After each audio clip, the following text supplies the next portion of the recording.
Hello बच्चों, देखो आज हम बताएंगे आप लोगों को फिल्ट्रेशन।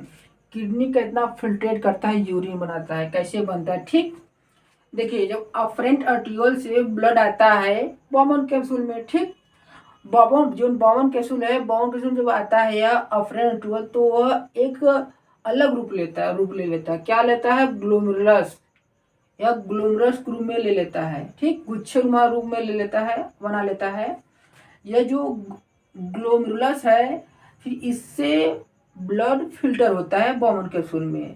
लेकिन फिल्टर कैसे हो? अपने आप तो होगा नहीं, तो इसमें एक ग्लोमेरुलस में एक प्रेशर लगता है जिसे कहते हैं ग्लोमेरुलस ब्लड हाइड्रोस्टेटिक प्रेशर। ठीक, जो 55 mmHg होता है। ठीक, इसके द्वारा जब हाई प्रेशर होगा तो क्या होगा? ब्लड छन जाएगा।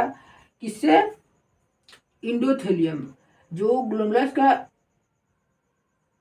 आउटर लेयर है, इनर लेयर, वो क्या है? इंडोथेलियम बना होता है ब्लड कैपिलरी। ठीक, इससे इसमें पोर होता है, इसे छन के आ जाता है बॉमन कैप्सूल में। क्या? हाईली हाईली प्रेशर के द्वारा। ठीक, ग्लोमेरुलर ब्लड हाइड्रोस्टेटिक प्रेशर कहते हैं इसे। ठीक, जब यह ब्लड ग्लोमेरुलर से छनता है बॉमन कैप्सूल में तो पूरा नहीं छनता। अगर ज़्यादा प्रेशर होगा तो पूरा छन जाएगा, अगर पूरा 55 mmHg का फोर्स लगेगा। लेकिन इसके अपोजिट, इस फिल्टर के अपोजिट एक दो फोर्स और लगते हैं, इसे कहते हैं ब्लड कोलाइडल ऑस्मोटिक प्रेशर। ये 30 mm जो होता है, जो छना हुआ भाग होता है ना, उस भाग द्वारा ग्लोमेरुलस पर लगाया जाता है अपोजिट साइड, ताकि जो 55 mmHg फोर्स है पूरा छन ना जाए। अगर पूरा छन जाएगा दिक्कत हो जाएगा।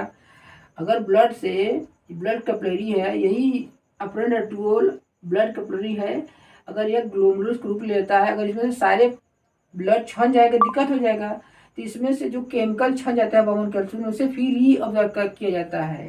ठीक, लेकिन पूरा ना छने इसके लिए दो फोर्स और लगते हैं। क्या? ब्लड कोलाइडल ऑस्मोटिक प्रेशर जो 30 mmHg होता है, एक होता है कैप्सुलर हाइड्रोस्टेटिक प्रेशर। कैप्सुलर इसके जो ये है ना, ये बॉमन कैप्सूल है, ये है बॉमन कैप्सूल। इसका नाम नहीं लिखेगा कहीं पे, इसे कहते हैं बॉमन कैप्सूल। ठीक, या फिर बॉमन कैप्सूल कहते हैं, या फिर इसे कैप्सुलर बॉमन कैप्सूल कहते हैं। ठीक, तो इसमें यह कैप्सूल, किस कैप्सूल द्वारा अपोजिट साइड एक फोर्स लगेगा जो 15 mmHg होगा, और ब्लड, ये जो इसका ब्लड कोलाइडल ऑस्मोटिक प्रेशर होगा जो अपोजिट साइड लगेगा। मतलब दो फोर्स लगेंगे ग्लोमेरुलस की ओर, ताकि फिल्टर पूरा ना छने ना कुछ मात्रा में। तो कितना फिल्टर छनेगा इसका अंतर देखिए, आप लिखे हैं ना, नेट फिल्टर कितना नेट फिल्टर है ना।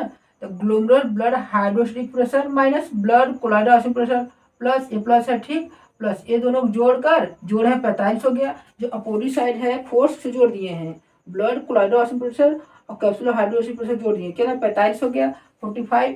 ठीक, और एक जो ग्लोमेरुलस द्वारा लगाया हुआ फोर्स है 55 है।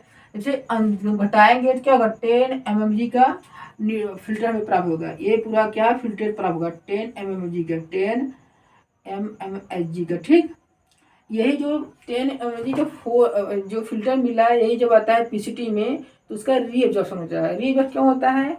क्योंकि रीएब्जॉर्प्शन पीसीटी से, मैंने ट्यूबुल से, जिससे पीसीटी को ही ट्यूबुल कहते हैं, पीसीटी से रीएब्जॉर्प्शन मतलब, रीएब्जॉर्प्शन माने इससे ब्लड में फिर वापस ले लिया जाता है। इसमें से छन गया, अब जो कोई जो केमिकल लाभदायक होगा, क्या क्या छना है देखिए यहाँ पर, लगभग इतना होता है।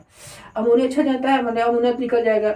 वाटर भी छन जाता है लगभग ज़्यादा मात्रा में, और न्यूट्रिएंट भी छन जाता है, पोटेशियम और सोडियम क्लोराइड आयनिक बैलेंस बनाने में बहुत दिक्कत हो जाएगा ना।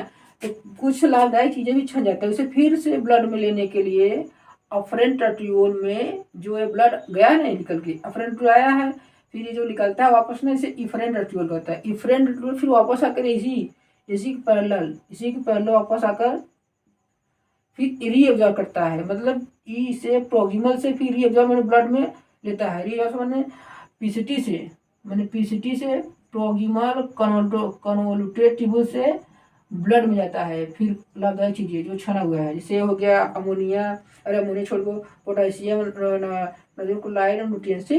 तो ये चीज़ें क्या वापस रीअब्जॉर्ब कर लिए जाते हैं। तो हम ये किसका इमेज बनाए हैं? ये हम बनाए हैं फिल्ट्रेशन। किडनी को, जो किडनी होता है, यूरिन फॉर्मेशन में 3 स्टेप होते हैं। एक होता है, याद लिखे हैं, ग्लोमेरुलर फिल्ट्रेशन पहला, दूसरा है रीएब्जॉर्प्शन और तीसरा सेक्रीशन। ठीक, सेक्रीशन माने ट्यूबुल्स में जो भी चीज़ें हानिकारक है ट्यूबुल्स फिर बाहर निकल दिए जाएंगे, ब्लड से फिर वापस ट्यूबुल में डाल दिए जाएंगे। ठीक, तो हमें पहला स्टेप बनाया है फिल्ट्रेशन का, पहला स्टेप यूनिफॉर्मेशन का पहला स्टेप बनाया ग्लोमेरुलर फिल्ट्रेशन का। यह